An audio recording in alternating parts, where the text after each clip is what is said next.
আর যেটা বলতে শুরু করে সেটা হচ্ছে রমজান মাসের রোজা সিয়াম আল্লাহ কি করেছেন, ফরজ করেছেন। এই ফরজ কেউ যদি অবহেলা করে, গাফিলতি করে, পারছি না, কষ্ট হচ্ছে, রাখবো, কিছু রাখলো না, তাহলে সেই ব্যক্তি কাবিরা গুনাহ করলো এবং সেই ব্যক্তি বড় ফাসিক, পাপিষ্ট।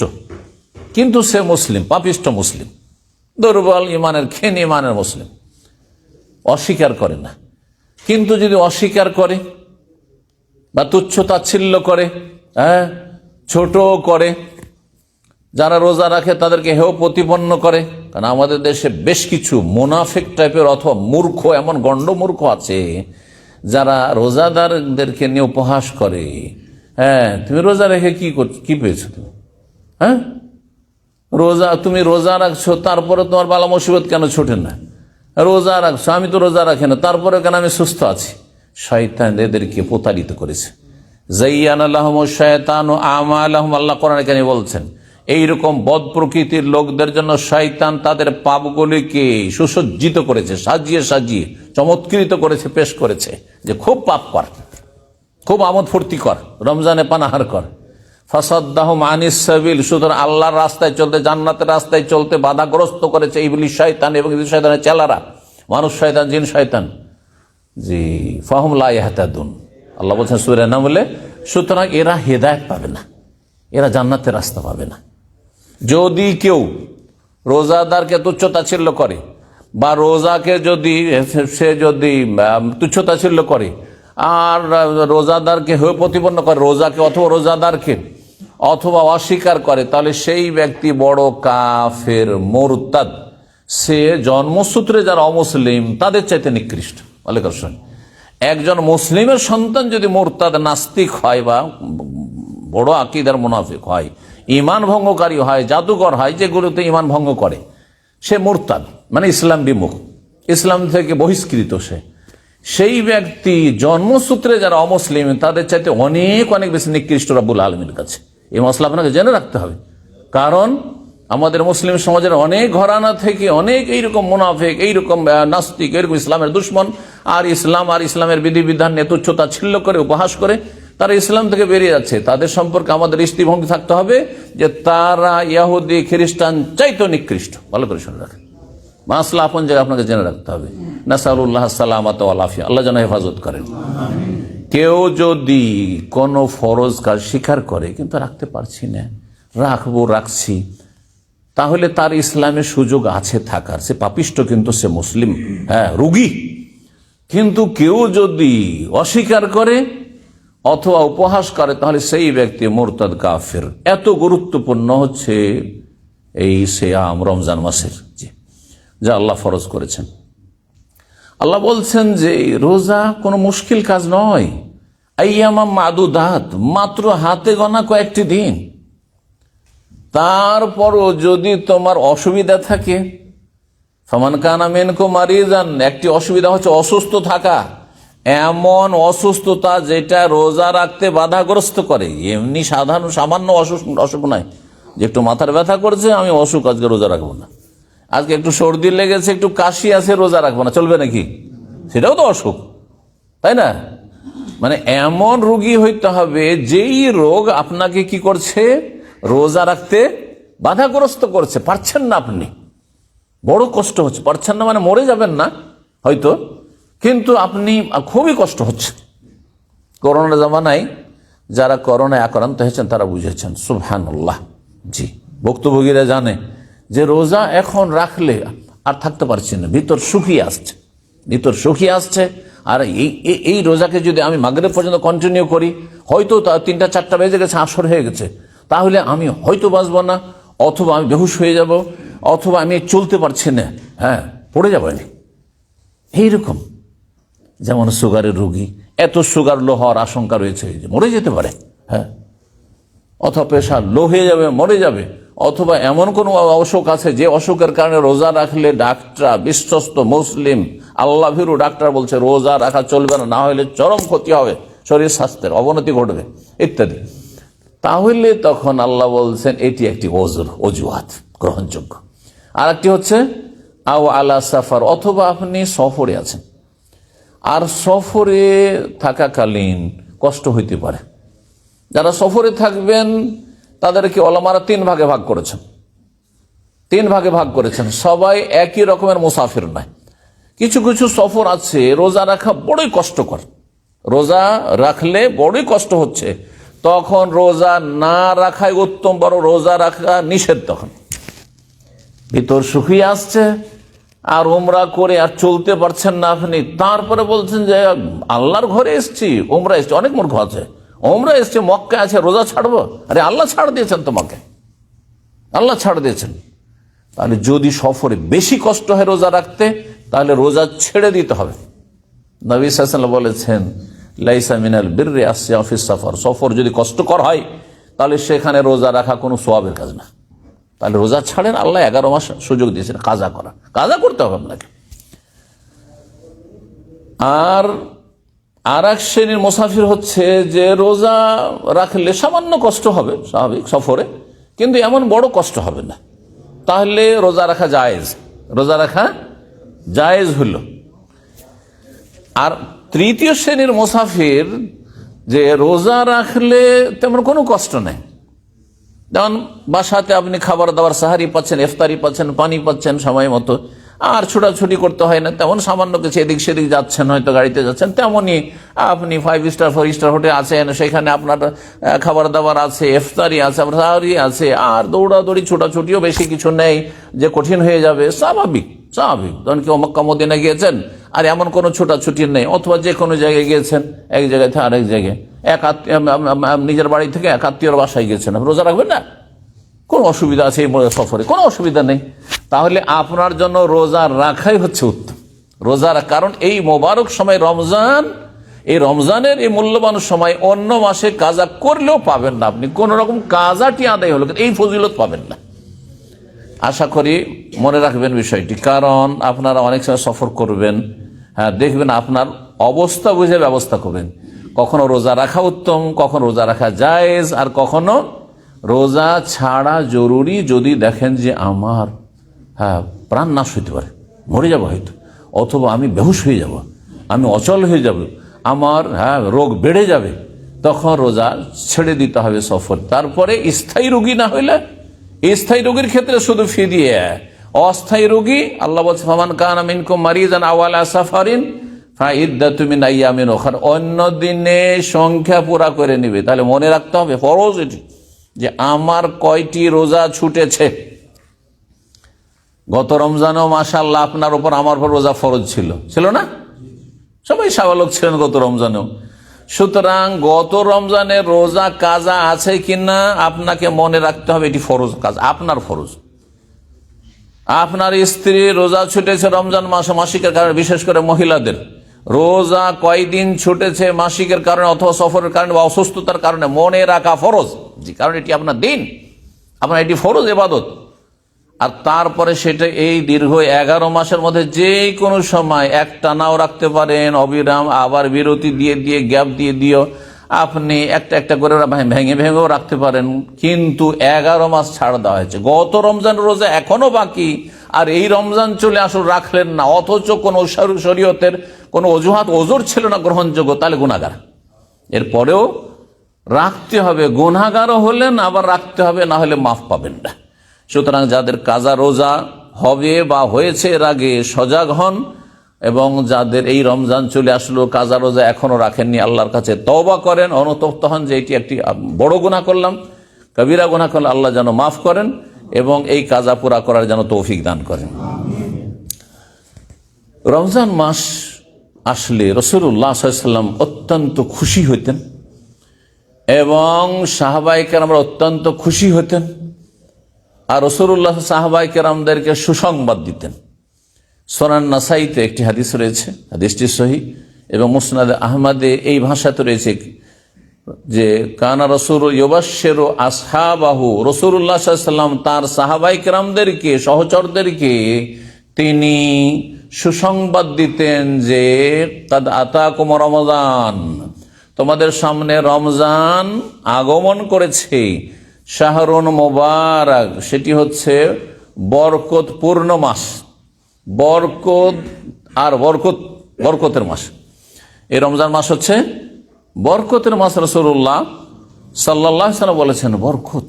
জি, রমজান মাসের যদি এবাদতগুলি করেন, ফরজ এবাদত আদায় করেন, সুন্নত এবাদত করেন, নফল এবাদতবন্দি করেন, যত বেশি করবেন তত বেশি আপনার লাইফে বরকত হবে, আপনার শরীর স্বাস্থ্যে বরকত হবে, আপনার মানসিক অবস্থায় বরকত হবে, আপনার এলেম আমলে বরকত হবে, আপনার রুজিতে বরকত হবে, আপনার ছেলে মেয়েতে বরকত হবে, আপনার বাড়ি ঘরে বরকত হবে, যেখানে আপনি বসবাস করছেন, যে চাকরি করছেন, ব্যবসা করছেন, তাতে বরকত হবে। মোবারক মানে সার্বিক দিক থেকে মোবারক। কোরআনকে আল্লাহ বলেছেন মোবারক, কিতাবুন আনজালনাহু ইলাইকা মুবারাকুন, সূরা সাদে আল্লাহ বলছেন এমন এক মহাগ্রন্থ আল কোরআন, আনজালনাহু, হে নবী তোমার প্রতি নাযিল করেছি, মুবারাকুন বরকতময়, বরকতপূর্ণ কিতাব। আল্লাহ বরকত, তাবারাকাল্লাযী বিয়াদিহিল মুলক, তাবারাকাল্লাযী নাযালাল ফুরকান। আল্লাহ হচ্ছেন মুবারক, রমজান হচ্ছে মুবারক বরকতপূর্ণ, আর কোরআন কারীম হচ্ছে বরকতপূর্ণ। সুতরাং যেমন কোরআন কারীমে বরকত আছে, তেমনি রমজান মাসে বরকত আছে। এই জন্য রাসূলুল্লাহ সাল্লাল্লাহু আলাইহি ওয়াসাল্লাম একটি হাদিস রয়েছে যে হাসরের মাঠে কোরআন কারীম আসবে আর এই রমজান মাসের সিয়াম রোজা আসবে। আসার পরে আল্লাহর সামনে আরজি পেশ দরখাস্ত করবে, রোজাদারদের জন্য রোজা সুপারিশ করবে, আর কোরআন তেলাওয়াতকারীর জন্য কোরআনে কারীম সুপারিশ করবে যে আল্লাহ এই ব্যক্তি দীর্ঘ সময় ধরে রাতে বা দিনে কোরআন তেলাওয়াত করেছে, নামাজের ভিতরে, তাহাজ্জুদে, তারাবিতে, কিয়ামুল লাইলে, অথবা দিনে যে কোনো সময় হোক না কেন, নামাজের বাইরে ভিতরে কোরআন তেলাওয়াত করেছে, সুতরাং আমার সুপারিশ কবুল করো, তাকে জান্নাত দাও। জান্নাতে উচ্চ মর্যাদা, যখনই জান্নাতে আপনার মর্যাদা উঁচা হবে। আর যদি জান্নাত যেতে বাধা থাকে তাহলে সেই বাধা দূর হবে সুপারিশে, কোরআনের সুপারিশ হবে। আর রমজান মাসের সিয়াম এসে ইয়া রব্বে মানাতহু আত-তাআমা ওয়াশ-শারাবা ফিন-নাহারে, আল্লাহ দিনে তাকে সারা দিন পানাহার করতে বাধা দিয়েছি, পানাহার করতে দিনই। এই রোজা আমার কারণে সারা দিন সে অনাহারে থেকেছে, সে পিপাসিত থেকেছে, সুতরাং ফাশাফিনি ফি, আমার সুপারিশ তার জন্য কবুল করা, ফায়ুশাফা আনে। হ্যাঁ, সুতরাং তাদের বা এই দুটো কোরআন কারীমের তেলাওয়াতের ইবাদত আর রমজান মাসের সিয়াম রোজার ইবাদতের সুপারিশ আল্লাহ রাব্বুল আলামিন কবুল করবেন। আল্লাহ যেন আমাদের জন্য সুপারিশকে ফরজ করেন, রাসূলুল্লাহ সাল্লাল্লাহু আলাইহি ওয়াসাল্লামের সুপারিশ শাফাত যেন আমাদেরকে দান করেন, কোরআন কারীমের শাফাত যেন আল্লাহ দান করেন আমাদেরকে, সিয়াম রোজার শাফাত যেন আল্লাহ রাব্বুল আমাদেরকে দান করেন। নবী সাল্লাল্লাহু আলাইহি ওয়াসাল্লাম বলতেন, শাহরুন মুবারক, বরকতপূর্ণ মাস, ফারাদাল্লাহু আযজা আলাইকুম সিয়াম, যার রোজাকে আল্লাহ ফরজ করেছেন। এই হাদিস ফরজ শব্দটি আসলে কোরআনে আসলে কোতেবা মানেও ফরজ করা, ফরেজা। তুফতাহু ফিহা আবওয়াবুস সামা, এই রমজান মাস যখন শুরু হয়, চাঁদ উঠবে, তখন থেকে আকাশের দরজা খুলে দেওয়া হবে। সুবহানাল্লাহ, তাহলে আকাশের দরজা আছে। মেরাজে যখন রাসূলের সঙ্গে ছিলেন তখন জিবরাইলকে দরজা খুলতে বলছেন, আর তারপর প্রত্যেকটা দরজা খোলা হচ্ছে, কে জিজ্ঞাসা করা হচ্ছে, তার আকাশের দরজা আছে, সেই দরজা খুলে দেওয়া। আকাশের দরজা খুলে দেওয়া রমজান মাসে স্পেশালি হয়। এর অর্থ কি?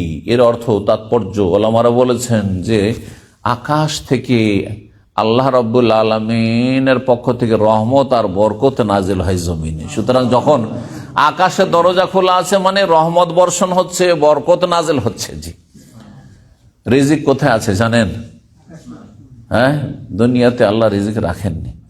দুনিয়াতে রিজিকের উপায় উপকরণ মাধ্যমে রেখেছেন, চাকরি আর কৃষিকাজ, তো অমুক তমুক, কিন্তু রিজিকের ফয়সালা কোথায় হয়? সাত আকাশের উপর আরশে আজিমে হয়। এই জন্য আল্লাহ সূরা যারিদ, ওয়াফিস সামায়ে রিজকুকুম, রিজিক কোথায় আছে? আকাশে তোমার রিজিক আছে। দুনিয়াতেও যদি থাকতো কোনো বা ধরেন কোন আদালতে, কোন অফিস থেকে রিজিকের ভাগ বন্টন হইতো, তো যারা হিংসুক বা যারা শত্রু আপনার বা আপনাদের আমাদের, তারা আমাদের রিজিক কেড়ে নিত, তাই না? যেমন ক্ষমতা কেড়ে নিচ্ছে, তারপরে টাকা পয়সা ছিনতাই করে নিচ্ছে, দুনিয়ার মেলা কিছু কেড়ে নিচ্ছে, তাই না? হারাতে হচ্ছে দুনিয়াতে। যারা এক সময় মহাশক্তিধর ছিল তারাও একবারে শেষ হয়ে যায়, নিশ্চিহ্ন হয়ে যাচ্ছে। কিন্তু আল্লাহ রিজিক এমন জায়গায় রেখেছেন, ওখান থেকে কেউ আপনার নসিবও কাটতে পারবে না, আমার নসিবও কাটতে পারবে না, তারটা ছাড়া অন্যটা নিতেই পারবে না, মরিয়া হইল। যতই চেষ্টা করুক না কেন। যদি দেখা যায় কোনো দুশমন আপনার ক্ষতি করেছে, এইভাবে আল্লাহ ফয়সালা রেখেছেন যে ওই বদ প্রকৃতির লোকের মাধ্যমে এটা হবে, কিন্তু আল্লাহ এ রিজিক আপনার রাখেনি, এটা আপনার নয়। যদি আপনার রিজিক থাকতো তাহলে আপনার কাছেই আসত। এটার নাম তকদিরের প্রতি ঈমান, যে হচ্ছে তকদির। তো রাসূলুল্লাহ সাল্লাল্লাহু আলাইহি ওয়াসাল্লাম বলছেন যে আকাশের দরজা খোলা হয়, আর কি করা হয়, ওয়াতুগলা কফি আবু আবুল জাহিম, জাহান্নামের দরজাগুলি বন্ধ করে দেওয়া হয়। কারণ জাহান্নাম খোলা থাকলে কোনো বিল্ডিং এ গিয়েছে, ভবনে, আর যদি দরজা খোলা থাকে তাহলে ঢুকে যাওয়া খুব সহজ, আর দরজা বন্ধ থাকলে যতক্ষণ না খুলবে ততক্ষণ ঢোকা সম্ভব নয়। তো রমজান মাসে জাহান্নামের দরজা বন্ধ রাখা হয়। এই জন্য দেখা যায় যে সারা বছরের বেনামাজিও, আধা নামাজিও, আর বিভিন্ন পাপি তাপিও মসজিদে এত ভিড়ভাড় করে যে ভালো মানুষদের জায়গায় পাওয়া মুশকিল হয়ে যায়, একটু আগে ভাগে না গেলে, তাই না? হ্যাঁ, আবার রমজান শেষ, ওদের ইবাদত বন্দিও শেষ। 1 মাস রবের সাথে সম্পর্ক, আর 11 মাস ইবলিশ শয়তানের সাথে সম্পর্ক। ইমাম আহমদ রাহিমাহুল্লাহ কে জিজ্ঞাসা করা হয় এমন খারাপ লোকদের সম্পর্কে, অবাঞ্ছিত লোক যারা, যে 11 মাস কুপ্রবৃত্তির অনুসরণ করে, মনের পূজা করে, আর খেয়াল খুশি চলাফেরা করে, বিভিন্ন পাপে জড়িয়ে যায়, আর ফরজ ওয়াজিব ত্যাগ করে, আর 1 মাস বড় মুসল্লি সেজে যায় তাদের সম্পর্কে। তখন তিনি বলছেন বেসাল কওমুন লা ইয়ারিফুনা ইল্লা ফি রমাদান। কতই না মন্দ, কতই না খারাপ ওইসব লোকেরা যারা আল্লাহকে রমজান ছাড়া অন্য কোনো মাসে চিনেই না। 11 মাস সুসম্পর্ক হচ্ছে ইবলিশ শয়তানের সাথে, আর 1 মাস সম্পর্ক স্থাপনের চেষ্টা করছে রবের সাথে। এতে কি আর কাজ হয়? এতে কাজ হবে না, এতে কাজ হবে না। অবুদ রব্বাকা হাত্তা ইয়াতিয়াকাল ইয়াকিন, আল্লাহ বলছেন সূরা হিজরের শেষ আয়াত, যে রবের ইবাদত চালিয়ে যাও মরণ আসা পর্যন্ত।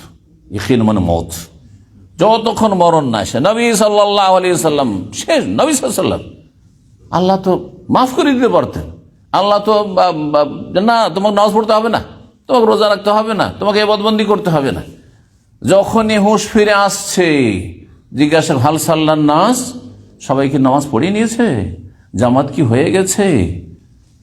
তারপরে বলছেন পরিবারের লোকেরা, লা ইয়া রাসূলুল্লাহ ওয়া হুম ইয়ানতাজিরুন, ইয়া রাসূলুল্লাহ আপনার অপেক্ষায় আছে, হয়তো আপনি উঠে যেতে পারবেন আর আপনি ইমামতি করবেন, এই অপেক্ষায় আছে। আবার চেষ্টা করছেন রাসূলুল্লাহ সাল্লাল্লাহু আলাইহি ওয়াসাল্লাম, আবার বেহুশ হয়ে যাচ্ছেন, যেতে পারছেন না। শেষ পর্যন্ত বললেন যে আমি আর যেতে পারলাম না, মুরু আবু বকরিন ফালিউসাল্লি বিন-নাস, আবু বকরকে বলো সে যেন ইমামতি করে লোকজনকে নামাজ পড়িয়ে দেয়, কারণ বিলম্ব হয়ে যাচ্ছে। আল্লাহু আকবার। তা নবীরও নামাজের মাফ হয়নি, একেবারে শেষ জীবন পর্যন্ত, শেষ মুহূর্ত পর্যন্ত যতক্ষণ হোশ থেকেছে সালাত আদায় করতে থেকেছেন, তার ওপরও নামাজ ফরজ ছিল। তাহলে আর কেউ ব্যতিক্রম হইতে পারে না? আপনাদের পীরেরা হইতে পারে? পীরের কেউ যদি মুরিদ থাকে তো ওরা আবার ভাবে যে এরা ওলি ও কামেল, এমন ফানা ফিল্লা হয়ে যায়, আল্লাহ বিলীন হয়ে যায় না, তখন আর নামাজ রোজা কিছু লাগে না, সব মাফ হয়ে যায়। তো নবী পারেননি ওইটা, তার নবীর চাইতে বেশি সিনিয়র হয়ে গেল নাকি আপনাদের পীরেরা? হ্যাঁ, যে ফানা ফিল্লা হয়ে গেছে তারা, আর নবী যেতে পারেননি আল্লাহ পর্যন্ত। নাউযুবিল্লাহ মিন যালিক, এটি কুফরি কথা। এই বিশ্বাস কেউ যদি রাখে তাহলে ইহুদি নাসারার চাইতে নিকৃষ্ট। ভালো করে, কারো ইবাদত বন্দেগীতে মাফ নেই, আম্বিয়া রাসূলের মাফ ছিল না, সুতরাং কারো মাফ নেই। আপনাকে যখন ফরজ আদায় করে যেতে হবে, আমাকে ওইভাবে ফরজ আদায় করে যেতে হবে। আপনি যদি ফরজ আদায় না করেন, ফরজ আদায় না করেন, হারাম নাজায়েজ কাজে লিপ্ত থাকেন, তো জাহান্নামে যেতে হবে। ঠিক তেমনি আমাকেও জাহান্নামে যেতে হবে। নাসাল্লাহ সালামাত ওয়াল আফিয়া, আল্লাহ যেন হেফাজত করেন এবং জান্নাতুল ফিরদাউস আমাদের সকলকে দান করেন। রাসূলুল্লাহ সাল্লাল্লাহু আলাইহি ওয়াসাল্লাম বলছেন যে জাহান্নামের দরজা রমজান মাসে কি করা হয়? চাঁদ উঠলেই বন্ধ করে দেওয়া হয়। তুগাল্লু ফিহি মারাদাতুশ শায়াতিন, আর যেগুলো বিতাড়িত শয়তান। তাহলে জিনদের মধ্যে 2 ভাগ আছে, যেমন মানুষের মধ্যে 2 ভাগ আছে, মানুষ সৎ আর অসৎ, তাই না? ঠিক ওই রকমই জিন, মুমিন ধার্মিক জিনও আছে, তৌহিদবাদী জিনও আছে, আর কাফের মুশরিক জিন শয়তানও আছে। তো মারাদাতুশ শায়াতিন মানে যেগুলো বদমাইশ জিন, যারা নিজেরা জাহান্নামে যাবে এবং মানব জাতির অসংখ্য মানুষকে জাহান্নামে নিয়ে যাবে, আর সবসময় পাঁইতারায় লেগে আছে বিভিন্নভাবে, যাকে যেমন ভাবে পারে জাহান্নামে নিয়ে যেতে। সবাইকে সব পাপ করাইতে পারবে না, কাউকে শিরিক করিয়ে জাহান্নামে নিয়ে যাচ্ছে, তো কাউকে মদ খাইয়ে জাহান্নামে নিয়ে যাচ্ছে, কাউকে জেনা ব্যভিচার করিয়ে জাহান্নামে নিয়ে যাচ্ছে, কাউকে নামাজ ছাড়িয়ে জাহান্নামে নিয়ে যাচ্ছে, কাউকে বিভিন্ন আরো হারাম খাইয়ে সুদ ঘুষ বেঈমানি আত্মসাৎ করিয়ে আর হারাম ব্যবসা বাণিজ্য করে জাহান্নামে নিয়ে যাচ্ছে। যাকে যে অস্ত্র দিয়ে ঘায়ল করতে পারে শয়তান সবসময় লেগে আছে। এইসব মরদুদ বিতাড়িত মরদুদ বিতাড়িত শয়তানগুলিকে কি করা হয়? শেকলাবদ্ধ করা হয়, বেঁধে দেওয়া হয়, বেঁধে রাখা হয়। এই জন্য অনেক মানুষ যখন ছাড় পায় খানিকটা শয়তানের অনিষ্ট থেকে, তখন মসজিদমুখী হয়। কিন্তু রমজান শেষ হলে, সওয়ালে চাঁদ উঠলে, যখন শয়তানকে ছেড়ে দেওয়া হয়েছে, মানুষ শয়তান মানে খারাপ সঙ্গীগুলো তো বন্ধু বান্ধব তো আছেই, আর জিন শয়তান আবার সুযোগ পেয়ে গেছে, তখন আবার বেনামাজি হয়ে যায়। আল্লাহ রাব্বুল আলামিন এই রকমের ইসলাম থেকে ফিরে যাওয়া থেকে যেন হেফাজত করেন। নবী সাল্লাল্লাহু আলাইহি ওয়াসাল্লাম বলেছেন, ফিহি লাইলাতুন খায়রুম মিন আলফি শাহর। এই রমজান মাসে এমন একটি রাত রয়েছে যেটি 1000 মাস অপেক্ষা উত্তম। সে রাতের নাম কি? লাইলাতুল কদর, কদরের রাত, মর্যাদাবান রাত। জি হ্যাঁ, মান হরিমা খাইরাহা ফাকাদ হরিম। কেউ যদি এই লাইলাতুল কদরের রাতের কল্যাণ থেকে বঞ্চিত থেকে যায়, মানে সেই রাতেও চান্স নিল না, গোটা রমজানও তেমন কোনো চান্স নিলেন না, আর লাইলাতুল কদরেও চান্স নিলেন না, আপনি 5টা রাত বেজোড় রাতগুলি শেষ দশকের ঘুমিয়েই থেকে গেলেন একবার নাকের তেল দিয়ে, তাহলে সেই ব্যক্তি হচ্ছে মাহরুম, ফাকাদ হরিম, বঞ্চিত, হতভাগা। আল্লাহ রাব্বুনা যেন আমাদেরকে কর্মতৎপর হওয়ার তৌফিক দান করেন। দুনিয়ার কাজে যেমন উদ্গ্রীব আগ্রহী, তার চাইতে বেশি দিনের কাজে, আখিরাতের কাজে, জান্নাতে যাওয়ার পথে আল্লাহ যেন আমাদেরকে অগ্রগামী হওয়ার তৌফিক দান করেন। রমজান মাসের ফজিলতে আরো হাদিস রয়েছে। এই হাদিস ছাড়াও আপনার সুনান তিরমিজি, ইবনে মাজাহ, নাসাই এতে হাদিস রয়েছে, নবী সাল্লাল্লাহু আলাইহি ওয়াসাল্লাম ওয়ানাদি মুনাদিন, প্রত্যেক রাতে আল্লাহর পক্ষ থেকে ফেরেশতা ডাক দেয়। কি ডাক দেয়? ইয়া বাগিয়াল খায়রি আকবিল, হে কল্যাণের সন্ধানকারী, হে নেক কাজ করনেওয়ালা লোকেরা, যারা ভালো মানুষ, যারা ভালো কাজে আগ্রহী, আকবিল, অগ্রসর হও, আর এগিয়ে আস, যে ভালো কাজগুলি করছো আরো ভালো করে করো। ওয়া বাগিয়াশ শার, আর পাপীদেরকে, গুনাহগারদেরকে, হতভাগাদেরকে, যারা এখনো পাপ মুক্ত হয় না, এখনো রমজান মাসে পাপ চালিয়ে যাচ্ছে, ফরজ ওয়াজিবে ঘাটতি করছে, তাদেরকে সম্বোধন করে বলে আল্লাহর পক্ষ থেকে ফেরেশতা আকাশ থেকে, ইয়া বাগিয়াশ শাররে, হে মন্দের সন্ধানকারীরা, যারা মন্দ কাজে, খারাপ কাজে লিপ্ত রয়েছে, আকসের, এখনো ক্ষান্ত হও, থেমে যাও। আকসের মানে এখনো থামো, সুযোগ আছে। আল্লাহ রাব্বুল যেন আমাদেরকে গুনাহমুক্ত থাকার তৌফিক দান করেন। রমজান মাসের ফজিলত, গুরুত্ব সম্পর্কে বলছিলাম। এখন রমজানের সিয়ামের একটু ফজিলত শুনেন। যত আমল রয়েছে দুনিয়াতে, আপনার ফরজ হোক আর নফল, সমস্ত আমলের নেকি লিখার জন্য ফেরেশতা নিযুক্ত আছে, তাই না? আমল নামায় লেখার জন্য ফেরেশতা নিযুক্ত আছে। আর ফেরেশতাকে একটা আল্লাহ সার্কুলার দিয়েছেন, কোরআনে কারিমে আল্লাহ সে সার্কুলার নিয়ম নীতিমালা বর্ণনা করেন। মান জা বিল হাসানাতে ফালাহু আশরু আমসালিহা, কেউ যদি নেকি করে এক নেকি, তাহলে সেটা কত হবে? 10 গুণ হবে। তাহলে এক রাকাতে 10 রাকাতের সমান পাবেন আপনি। দান করবেন, 1 টাকা দান করবেন, কমপক্ষে 10 গুণ হবে। আর সেটা হাদিসে রয়েছে, সেটা 700 পর্যন্ত হইতে পারে, 700 পর্যন্ত হইতে পারে, 100 থেকে 700 হইতে পারে। কিসে? বিভিন্ন দিককে কেন্দ্র করে। তার মধ্যে একটি হচ্ছে সবচেয়ে গুরুত্ব ইখলাস, কি অন্তর নিয়ে আপনি করেছেন, কি মন মানসিকতা নিয়ে কাজটি করেছেন, কি অবস্থায় আপনি করেছেন, প্রতিকূল অবস্থায়, অভাব, কষ্ট, শরীর অসুস্থ, আর তারপরে মানসিক অশান্তি, পারিবারিক অশান্তি, তারপরে ইবাদত বন্দেগী মনোযোগী হয়ে করছেন। এসব বিভিন্ন দিককে কেন্দ্র করে মানুষের নেকি বাড়ে, আবার এর বিপরীতে কমে।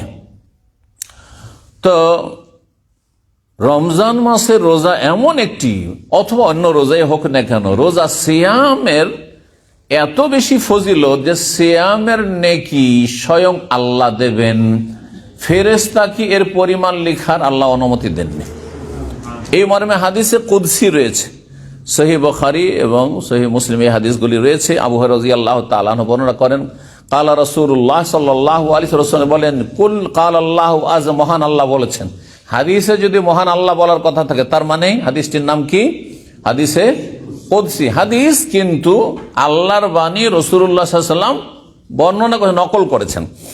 কুল্লু আমালি ইবনে আদম আল্লাহু, প্রত্যেক আদম সন্তানের আমলে তার একটা অংশ থাকে। ইল্লা সিয়াম, কিন্তু রোজাতে তার কোনো স্বার্থ থাকে না, অংশ থাকে না। তার মানে লোক দেখানোর একটা দিক যে কোনো আমলে থাকে, কিন্তু রোজা দেখানো যায় না। রোজা এমন গোপন ইবাদত যে দেখানো যায় না সেটা। আপনি যে সারাদিন খাননি আর সারাদিন আপনি পানি, এক ঢোক পানি পান করেননি, এটা দেখার বিষয় কি? এটা জানার বিষয় কারো উপায় আছে? যদি বাড়ির লোক সবাই ওঁত পেতে থাকে আর রুমমেটরা সব ওঁত পেতে থাকে, তারপর বাথরুমে গিয়েও তো পানি খেয়ে নিতে পারেন আপনি। হ্যাঁ, নদীতে ডুব দিয়েও তো পানি খেয়ে নিতে পারেন, পুকুরে গোসল করতে ডুব দিয়েও তো পানি খেয়ে নিতে পারেন, তাই না? আপনি যখন গোসল করছেন আর পানি আপনার শরীরে যত, তখনও তো পানি খেয়ে নিতে পারেন, তাই না? কেউ দিশা পাবে, টের পাবে? কেউ টের পাবে না। কিন্তু যে কোনো ইবাদত করেন মানুষ টের পাবে।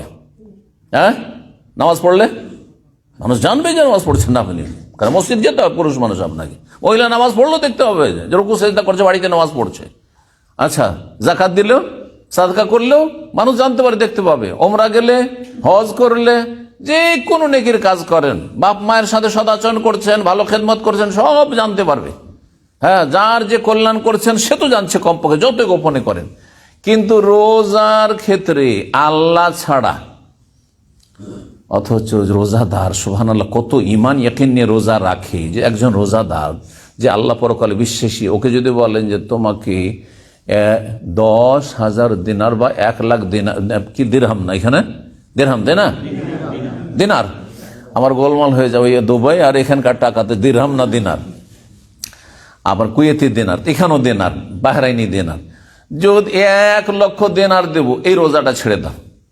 ধরেন কোন মানুষ শয়তান আছে পয়সাওয়ালা, আর রোজার দুশ্মন, ইসলামের দুশ্মন, যদি আপনাদের আমাকে কাউকে বলে যে তোমাকে এই একটা রোজা ছাড়ো, তোমাকে 1,00,000 দিনার দেব, ছাড়বেন? ছাড়বেন? সুবহানাল্লাহ, ছাড়বেন না। তাহলে কি ঈমান ইয়াকিন নিয়ে আপনি রোজাটা রাখছেন, চিন্তা করুন তো দেখি। আর এটা যেই ব্যক্তি ইবাদত করে সেটা অনুভব করে। এটা ছোট বাচ্চা, ছোট বাচ্চারা যখন রোজা রাখে দেখেছেন, কচি কাচারা, ওকে ওর বাপ বলছে, মা বলছে, সবাই বলছে তুই রোজা ছেড়ে দে, ও কান্নাকাটি শুরু করে, রোজা ছাড়বো না, খিদায় ছটপট করছে, পিপাসায় ছটপট করছে, কাঁদছে, তো রোজা ছেড়ে দো তাহলে, না না আমি ছাড়বো না। হ্যাঁ জি, এটা ঈমান, এটা ঈমানের দাবি। চিন্তা করুন তাহলে আপনার রোজার কত মূল্য। জি, তো আল্লাহ রাব্বুল আমাদেরকে ইখলাস যেন দান করেন এবং আমাদেরকে যেন জান্নাতুল ফিরদাউস দান করেন, উত্তম প্রতিদান দান করেন। এই ক্ষেত্রে নবী সাল্লাল্লাহু আলাইহি ওয়াসাল্লাম বলছেন ইল্লাস ফাইন্নাহু লি, আল্লাহ বলছেন হাদিসে কুদসি, রোজা শুধু আমার জন্য, দুনিয়ার কোনো স্বার্থে কেউ রোজা রাখে না। ওয়া আনা আজিজি বিহি, এর বদলা প্রতিদান স্বয়ং আমি নিজ হাতে দেব। আল্লাহ এর পরিমাণ দেবেন, কত দেবেন আল্লাহ একমাত্র জানেন। ফেরেশতাদেরকে বলেননি, জানাননি যে এত নেকি দেবো। সুবহানাল্লাহ, চিন্তা করুন, এ হচ্ছে রোজার ফজিলত। আর তারপর রোজাদারের মুখে সারাদিন যখন পাকস্থলী খালি হয়ে যায় আর ক্ষুধাই থাকে, তখন ভিতর থেকে একটা গ্যাস, গন্ধ বেরোয়। এটা কিন্তু সেই মুখের দাঁতের গন্ধ না, আর মুখের ভিতরের গন্ধ নয়। কারণ এইটাকে অনেকে মুখের গন্ধ মনে করে যে না না রোজা অবস্থায় আমি শক করবো না, আর রোজার রাতে আমি ব্রাশ করব না, পেস্ট ব্যবহার করব না, কারণ আমি মুখের গন্ধটা রাখতে চাই আল্লাহর কাছে। এটি হ্যাঁ, মিস্কের সুগন্ধির চাইতে, আতরের চাইতে বেশি মূল্যবান। এটা অর্থ বুঝে নিও। মুখের গন্ধ আল্লাহ কখনো পছন্দ করেন না, কারণ এটা হচ্ছে দুর্গন্ধ, এবং এই গন্ধটি পাশের লোকে, অন্য মুসল্লিদের কিংবা আপনার স্ত্রীকে কষ্ট দেবে না। একজন মহিলার মুখে যদি গন্ধ থাকে তো তার স্বামী কষ্ট পাবে না? হ্যাঁ, ছেলেমেয়েরা আপনার পাশে বসছে আর তাদের মুখ দিয়ে যদি গন্ধ ছড়ে তো কষ্ট পাবে না? বাপ মা কষ্ট পাবে, অবশ্যই কষ্ট পাবে। তো আল্লাহ এটা কখনো পছন্দ করেন না। তাহলে ওয়ালা খালুফু ফামিস সাইমি আতিয়াবা ইনদাল্লাহি মির রিহিল মিস্ক, রোজাদারের মুখের গন্ধ আল্লাহর কাছে মিস্ক, সবচেয়ে মূল্যবান মৃগনাভি থেকে যে আতর সুগন্ধি তৈরি হয় তার চাইতে বেশি আল্লাহর কাছে প্রিয় এবং উত্তম, উৎকৃষ্ট। এটা হচ্ছে মানুষের পেটটা যখন শূন্য হয়ে যায় খাবার থেকে, পানাহার থেকে, তখন ভিতর থেকে একটা ঘ্রাণ বেরোয়, যেটা মুখে একটা গন্ধ আসে সন্ধ্যাবেলা বা বিকেলবেলা। এটি আল্লাহর কাছে অধিক প্রিয়। কারণ এটা কিসের জন্য হয়েছে? এই রোজার মতো গুরুত্বপূর্ণ ইবাদতের জন্য হয়েছে। রোজাদারের জন্য দুটি খুশির মুহূর্ত রয়েছে। লিসাইমে ফারহাতান, রাসূল বলছেন এই হাদিসে কুদসিতে আল্লাহর কথা নকল করি যে মহান আল্লাহ বলছে রোজাদারের দুটো খুশির মুহূর্ত রয়েছে, আনন্দের মুহূর্ত রয়েছে। কখন কখন? হ্যাঁ, ইনদা ফিতরিহি, একটা হচ্ছে ইফতার করার সময়। ইফতার করার সময় খুশি। কিসের খুশি? যে খেতে পাবো। অনেকে কিন্তু মোটা খায়, মোটা বুঝে, হাদিসের তরজমা পড়ে মনে করে এই যে সারাদিন না খেয়েছিলাম আর পেটে জ্বালা আছে আর ভালো ভালো খাবার আছে, খেতে পাবো, এটি খুশি। এত তুচ্ছ খুশি একজন মুমিনের হবে? হ্যাঁ, যে পেট পুরে খেতে পাবো? নাই, অর্থ ভুল। ভালো করে শোনেন, কিসের খুশি? যে আলহামদুলিল্লাহ একটা রোজা কমপ্লিট করতে পারলাম, একটা রোজার নাকি অলরেডি পেয়ে গেলাম, পহিলা রোজা করলাম রেকি পেয়ে গেলাম, আজকে 10 রোজা হইলো, এই যে ইফতার করলাম 10টা রোজার নাকি পেয়ে গেলাম। এইটা হচ্ছে বড় খুশির কথা। কারণ এর মাঝখানে কত লোক মরে গেছে। পয়লা রমজানেই দুপুরবেলায় মারা গেছে, বিকালে মারা গেছে, দ্বিতীয় রমজানে মারা গেছে, হ্যাঁ, বা রোজার আগেই মারা গেছে, রোজা নসিব হয়নি। আলহামদুলিল্লাহ আমার রোজা নসিব হলো, আর এই রোজাগুলি রাখতে পারলাম। যখন ইফতার করে আলহামদুলিল্লাহ একটা রোজা বাড়লো, আমার একটা রোজা হইল। এই যে খুশিটা, যে একটা গুরুত্বপূর্ণ কাজ আমি কমপ্লিট করতে পারলাম, যার মাধ্যমে আমি জান্নাত লাভ করব, জাহান্নাম থেকে আমি মুক্তি লাভ করব, এটা হচ্ছে খুশির বিষয়।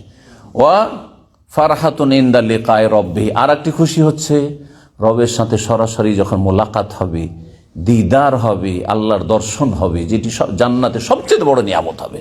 জান্নাত পেয়ে যত খুশি হবেন জান্নাতে, তার চাইতে অনেক অনেক গুণে বেশি খুশি হবেন কখন? আল্লাহকে সরাসরি যখন মুমিন বান্দা দেখতে পাবে। তাহলে আল্লাহর আকার আছে, যদি আকার না থাকে তো কি দেখবেন? তাহলে এই যে দেশি কথা, ইসলাম বিরোধী কথা, আকীদা বিরোধী কথা, কুফরি কথা, আল্লাহ নিরাকার, তো নিরাকার তো কি দেখবেন আপনি বলেন তো দেখি? তাহলে আল্লাহকে দেখার কথা যখন মানছেন, আল্লাহর দিদারের কথা, তাহলে আল্লাহর আকার আছে না নেই? যদি বলেন যে আমি বাতাসকে দেখেছি, বাতাস কি দেখবেন আপনি? বাতাস দেখা যাবে? হ্যাঁ, আমি আমার ব্লাড প্রেশার দেখেছি, দেখতে পাচ্ছেন? যন্ত্র দিয়ে হয়তো বুঝতে পারছে, তাই না? পরীক্ষা করে। তাহলে যেগুলো আনসীন অদৃশ্য জিনিস সেগুলো দেখা যায় না, নিরাকার সেগুলো দেখা যায় না। কোনটা দেখা যায়? যার আকার আছে। তাহলে আল্লাহর আকার আছে, আল্লাহর মতো, কোনো কিছুর সাথে তুলনা নেই। তুলনা করা হচ্ছে কুফরি। যদি আল্লাহর আকার মানুষের মতো বলে তখন কুফরি। আর তাই বললে আপনি এক কুফরি থেকে পালাতে গিয়ে আর এক কুফরির গর্তে গিয়ে পড়বেন, বলে আল্লাহ নিরাকার, এটাও কুফরি। ভালো করে শুনে রাখেন, আল্লাহর আকার আছে আল্লাহর মতো।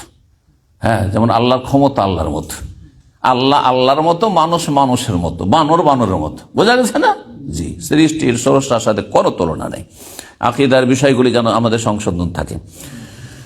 সহিহ বুখারী সহিহ মুসলিম হাদিস বলছিলাম, অন্য হাদিসে রয়েছে সহিহ মুসলিমে 1944 নম্বর হাদিস, বলছেন কুল্লু আমাল ইবনাদ ইউযাফুল হাসানাতু আশারু আমসাল ইলা সাবঈ মিয়াত, প্রত্যেক আমলের নেকি 1 থেকে 10, 10 থেকে 700 পর্যন্ত। একটু আগে বললাম না হাদিসে কুদসি আল্লাহ বলছেন, ক্বাল আল্লাহু তাআলা ইল্লা সিয়াম ফাইন্নাহু লি, রোজার নেকি 700 তে গিয়ে থেমে যাবে না, বরং সেটা হচ্ছে মানুষের জানান নেই, আল্লাহ কাউকে জানাননি, বরং স্বয়ং আল্লাহ দেবেন। কত গুণ দেবেন আল্লাহ ভালো জানেন। একটি রোজাতে 700 নেকি পাবেন না, অসংখ্য নেকি পাবেন, যা একমাত্র রব জানছেন। যে উত্তম প্রতিদান আপনি আমি যখন আমলনামা ডান হাতে পাবেন তখন দেখতে পাবেন, আর হতভাগা হইলে বাম হাতে আমলনামা আসবে, এমনটা যেন না হয়। যদি কেউ রোজা না রাখে, অস্বীকার করেন, অস্বীকার করলে তো কাফের, তাহলে চিরস্থায়ী জাহান্নামী, মুরতাদ।